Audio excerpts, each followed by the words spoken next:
აგვისტოზე უნდა შეთანხმდეს, მოსამართლემ უნდა გითხრას გავდივართ, არ გავდივართ შეებულებაში, ეს ვითარებაა. ოპოზიციის დევნის საქმის სასამართლო განხილვები სავარაუდოდ აგვისტოში დაპაუხდება. ოფიციალური მიზეზი შვებულება. საბოლოოდ გადაწყვეტილებას მოსამართლე მახარობლიძე კვირის ბოლომდე მიიღებს.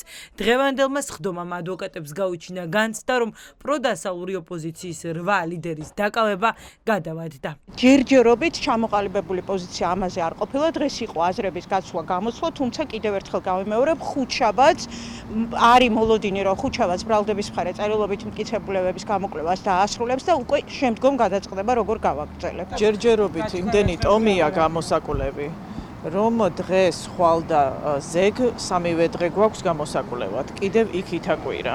სახელმწიფო ბრალდებამ ბოლო დროის ყველაზე რეზონანსული საქმის წერილობითი მტკიცებულებების გამოკვლევა დღეს დაიწყო. 47 ტომიდან სასამართლოში 12 ტომი გამოიკვლიეს. სავარაუდოდ პროკურატურა წერილობითი მტკიცებულებების გამოკვლევას ივლისის ბოლომდე დაასრულებს. განრიგი შეთანხმების პროცესია, რა თქმა უნდა, განრიგს უპირველესად განსაზღვრავს სასამართლო.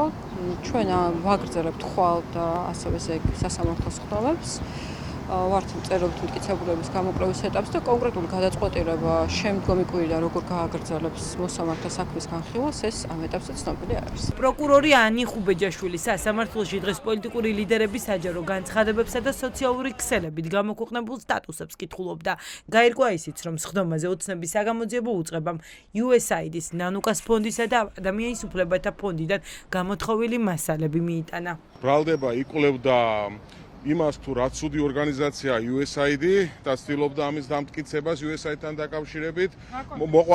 მოყვანილი იქნა ამერიკის უმაღლესი თანამდებობის პირების პოლიტიკური განცხადებები USAID-თან დაკავშირებით. მოტანილია საქმეში სხვა სისხლის სამართლის საქმიდან გამოთხოვილი მასალები.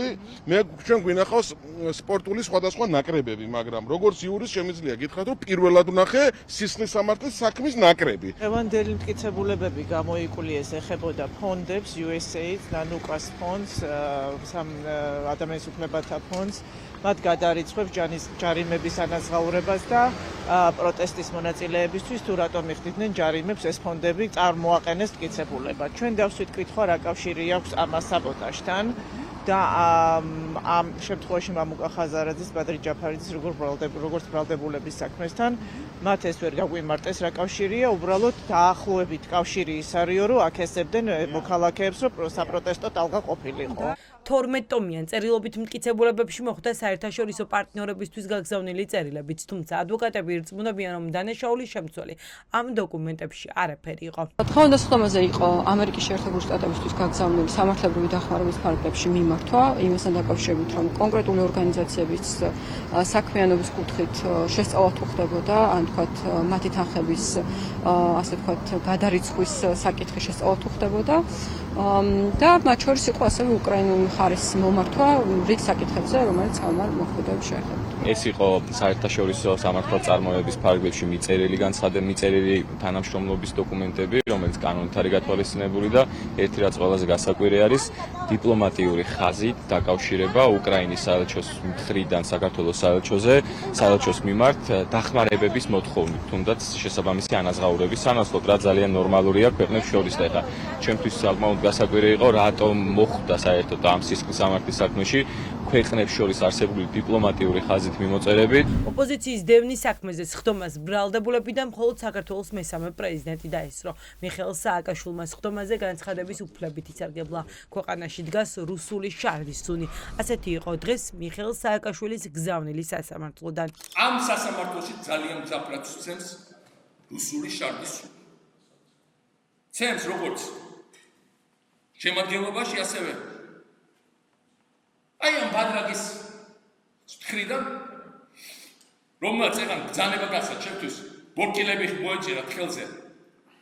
კარგად მოუჭირეთ ბორკილები, ესე ჭორვილურად გასცა ბრძანება. იმიტომ ეს არის რუსეთის დაკვეთა. ეს არის ესენი გონიათ რომ ვითომ არაფერი. ეს არის რუსეთის დაკვეთა.